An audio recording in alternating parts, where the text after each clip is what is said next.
What's going on, guys? We're going to take a look at Apple stocks. So Apple, one of the strongest stocks in S&P 500 as well as the triple Qs, holds a ton of weight. It's finally starting to get hit. When the rest of the tech stocks, really started to come down, Apple was kind of holding up a little, relatively stronger than a lot of stocks. And then, recently, the last month and a half, and especially over the last couple of weeks, Apple has been absolutely destroyed. So we're back down at 140. If we kind of just look at what happened here, we gapped over this 5-day moving average, which was bullish. We did have room to go today, actually, from around 150 up until like that 151, which was a 10-day moving average, and then anything over 151 definitely had room back up to 153. So it was like a dead cat bounce to dead cat bounce, going to play in between supply and demand zones, but definitely had room to make a trade. That did not happen, and the whole market, pretty much from the word go, sold off. I mean, very aggressively. The Nasdaq futures were down 600 points at one point in today's session. I mean, just absolute carnage in the market here. So what I really kind of want to focus on here is, Apple just engulfed about 3 days worth of price action and is currently working towards this, 512 low wick here of around 138. I mean, that's even, I can't even, it 138. So let's talk about it from a macro point of view. Could we get a little bit of a dead cat bounce tomorrow and kind of stay inside bar day tomorrow? Yes. What does that mean? That means that we don't break highs of 146 and we don't get any lower than around 140. That's a 6 point trading room.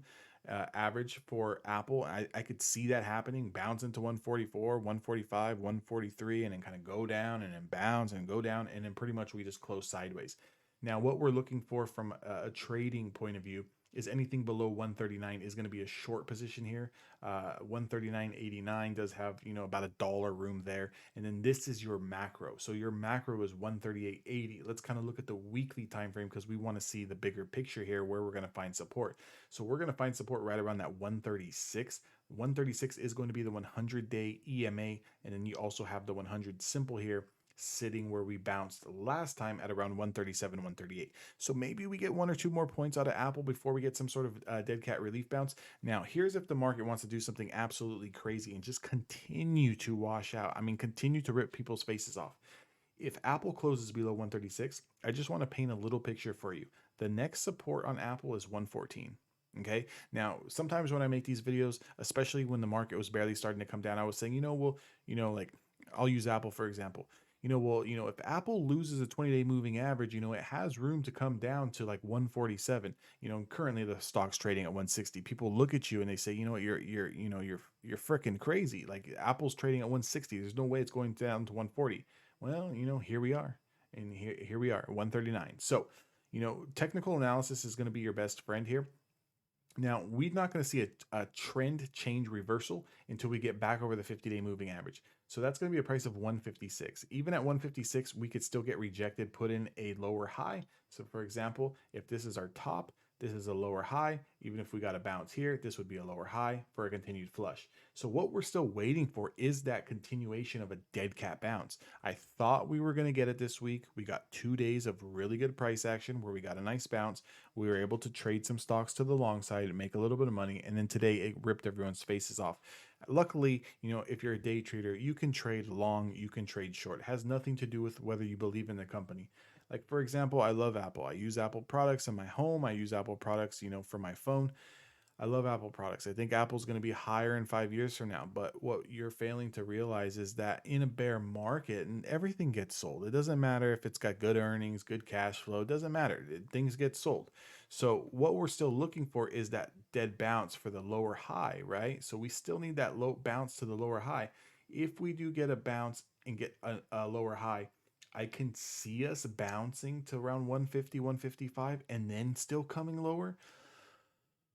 But honestly, I think everyone's tired of the selling. The best possible scenario at this point is just let's just get down into this zone and let's just flush, right? Let's just get like a capitulation, like flush, where retail and big investors just say, I'm done. I've had it up to here. I give up. They sell their shares at whatever price, and then let's let everyone come buying back in. So when everyone starts buying back in here, that's where you're going to want to load. And I don't want to sound crazy, but if, and this is a big if too, this is a huge if, right? But we always got to play devil's advocate. If Apple was to ever get down to 97, 109, 114, these are opportunities of a lifetime, right? I see everyone saying it's a generational opportunity of a lifetime. Guess what, guys? I heard that when Apple was 165.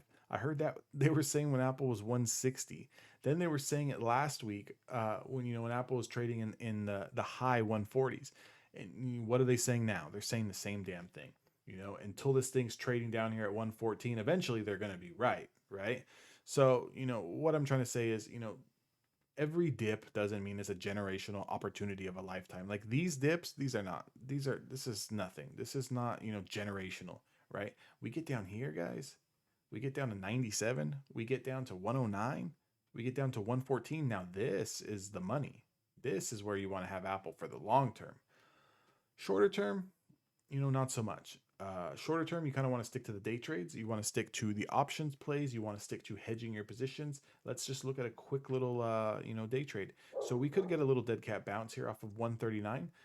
We do have room to 141, and then we got room to 143. So you tell me that if we hold this bottom tomorrow, and this is a big if, right? We could get a washout, but let's say we go red to green tomorrow and we start to reclaim 141 and you get long here, you telling me you can't make $2?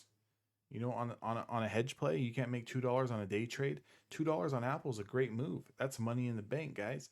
That's better than just watching your freaking stocks bleed out, right? So we're gonna see if this little double bottom is gonna hold here. If it does hold, we got room into 141 and 143. Definitely keep those in mind for any type of bounce. Obviously, Apple needs to get way back over 152, right, which is up here to even look good.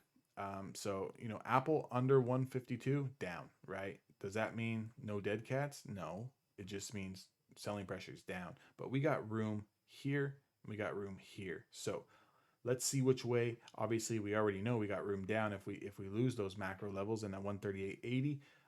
But with that being said, guys, make sure if you guys want to learn a little something about day trading, kind of try to make some money on the side, or maybe you're already a day trader and you're kind of just wondering, what the hell's going on, because all you know is a bull market. Definitely join the Discord. Definitely become a lifetime member at evolutiontraders.com. I'll help you guys out, and make sure you guys subscribe to the YouTube channel. I'll catch you guys all later.